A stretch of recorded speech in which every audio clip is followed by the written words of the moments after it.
नमस्कार। दुनिया का सबसे बड़ा लोकतंत्र मतलब भारत आखिर चलता कहां से है? आप सोचेंगे दिल्ली की बड़ी बड़ी इमारतों से, लेकिन नहीं, इसकी असली ताकत बसती है भारत के लाखों गांवों में। आज हम लोकतंत्र के इसी असली रूप को, इसी जमीनी ताकत को समझने वाले हैं। तो चलिए शुरू करते हैं। अगर भारत को सच में समझना है ना, तो हमें इसके गांवों को देखना होगा। ये सिर्फ खेत खलियान और घर नहीं है, ये हमारी संस्कृति, हमारे समाज और हाँ, हमारे लोकतंत्र की जीती जागती लैब्स हैं, प्रयोगशालाएं हैं। और देखिए, महात्मा गांधी ने जो कहा था उसमें कितनी गहरी सच्चाई है। भारत की आत्मा, उसकी पहचान, उसकी असली शक्ति आज भी शहरों की भीड़भाड़ में नहीं, बल्कि इन्हीं गांवों की मिट्टी में बसती है। और यहीं से शुरू होती है देश को चलाने वाली सबसे पहली और सबसे जरूरी सीढ़ी। अब जरा इस नंबर पर गौर कीजिए, 6 लाख से भी ज्यादा गांव। जरा सोचिए, इतने विशाल और अलग अलग तरह के देश में हर एक गांव तक शासन पहुंचाना, उनकी जरूरतों को पूरा करना, ये कोई छोटा मोटा काम नहीं है, ये एक बहुत बड़ी चुनौती है। तो फिर सवाल उठता है कि इतनी बड़ी चुनौती से निपटा कैसे जाए? इसका जवाब एक बहुत ही शानदार सिस्टम में छिपा है, जिसे हम सब पंचायती राज के नाम से जानते हैं। तो ये पंचायती राज आखिर है क्या? देखिए, ये कोई ऊपर से थोपी गई सरकारी योजना नहीं है। ये तो लोकल सेल्फ गवर्नेंस का एक पूरा फलसफा है, एक सोच है।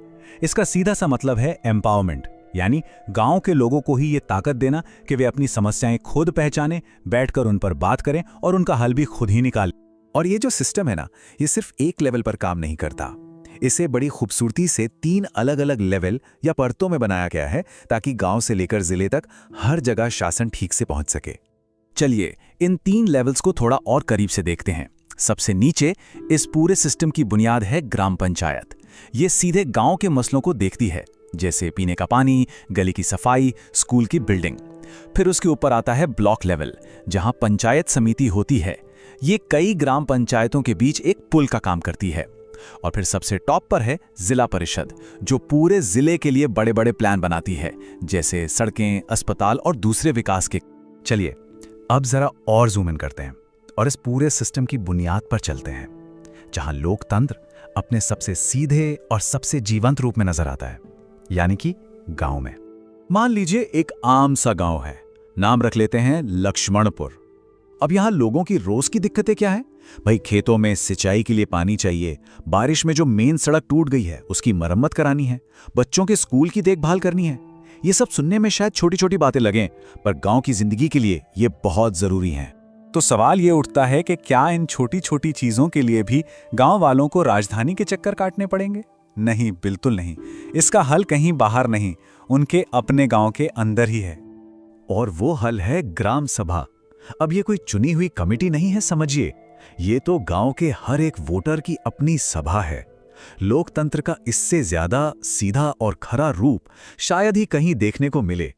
यहां लोग साथ बैठते हैं, अपनी बात रखते हैं, बहस करते हैं और मिलकर अपने गांव के लिए फैसले लेते हैं। असली पावर यही है। और हाँ, यही ग्राम सभा फिर अपने में से कुछ लोगों को चुनती है जो ग्राम पंचायत बनाते हैं, ताकि रोजमर्रा के काम देखे जा सके। और इस पंचायत को जो लीड करता है उसे कहते हैं सरपंच। ये तो हुई सिस्टम की बात, लेकिन कोई भी सिस्टम तब तक कामयाब नहीं होता जब तक उसे चलाने वाले लोग सही ना हो। तो चलिए अब कुछ ऐसे ही लीडर से मिलते हैं जिन्होंने अपने काम से गांव की तस्वीर ही बदल दी। पहली कहानी है पोपटराव पवार की। महाराष्ट्र में उनका गांव था हिवरे बाजार। एक वक्त था जब ये गांव सूखे, गरीबी और पलायन की मार झेल रहा था। सरपंच बनने के बाद पोपटराव पवार ने जो किया वो किसी जादू से कम नहीं था। उन्होंने गांव वालों को जोड़ा और बारिश के पानी की एक एक बूंद को बचाने का एक बड़ा अभियान छेड़ दिया। और नतीजा, कुछ ही सालों में वो सूखाग्रस्त गांव पानी से लबालब, हरा भरा और खुशहाल बन गया। उनके इस कमाल के काम के लिए उन्हें पद्मश्री से भी सम्मानित किया गया।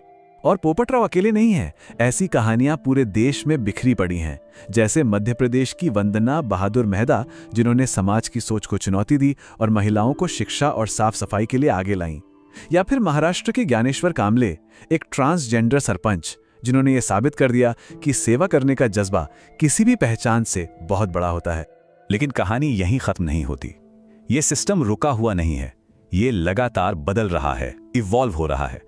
और इसका सबसे मजेदार पहलू ये है कि अब ये हमारी अगली पीढ़ी को भी अपने साथ जोड़ रहा है। मिलिए बाल सभाओं से। सोचिए, एक ऐसा ऑफिशियल प्लेटफॉर्म जहां बच्चे भी अपनी बात रख सकते हैं, अपनी जरूरतें बता सकते हैं और गांव के विकास में अपनी राय दे सकते हैं। ये एक अनोखी पहल है। और इसे सिर्फ एक खेल मत समझिएगा, इसका असर जमीन पर दिखता है। महाराष्ट्र में बच्चों की आवाज ने बाल विवाह रुकवाए हैं। सिक्किम में इन्हीं बच्चों की मांग पर स्कूलों में किचन और बाउंड्री वॉल बनी है। ये पहल बच्चों में बचपन से ही जिम्मेदारी और लीडरशिप की भावना पैदा करती है। अच्छा, अब तक हमने जो भी बात की वो आज के भारत की है, लेकिन चलिए अब कहानी में एक ऐसा मोड़ लाते हैं जो आपको हैरान कर देगा। एक ऐसा कनेक्शन जो इस पूरे सिस्टम को हजारों साल पीछे ले जाता है। आपको शायद यकीन ना हो, लेकिन ये जो लोकल गवर्नेंस का 3 लेवल वाला आइडिया है ना, ये कोई नया नहीं है। इसकी जड़ें तो 2300 साल से भी ज्यादा पुरानी हैं। अब जरा इस टेबल को ध्यान से देखिए। एक तरफ है हमारा आज का पंचायती राज और दूसरी तरफ है कौटिल्य का महान ग्रंथ अर्थशास्त्र, जो करीब 300 ईसा पूर्व में लिखा गया था। ये समानता ये वाकई हैरान करने वाली है। आज का ग्राम, ब्लॉक और जिला लेवल का जो ढांचा है वो कौटिल्य के बताए संग्रहण, तार्वटेक्स और द्रोणमुख के ढांचे से कितना मिलता जुलता है। तो आखिर में ये एक सवाल हमारे सामने खड़ा होता है, क्या ऐसा हो सकता है कि हमारे भविष्य की सबसे बड़ी चुनौतियों का हल हमारे ही सबसे पुराने और आजमाए हुए विचारों में छिपा हो? ये दिखाता है कि भारत में लोकतंत्र की जड़ें कितनी गहरी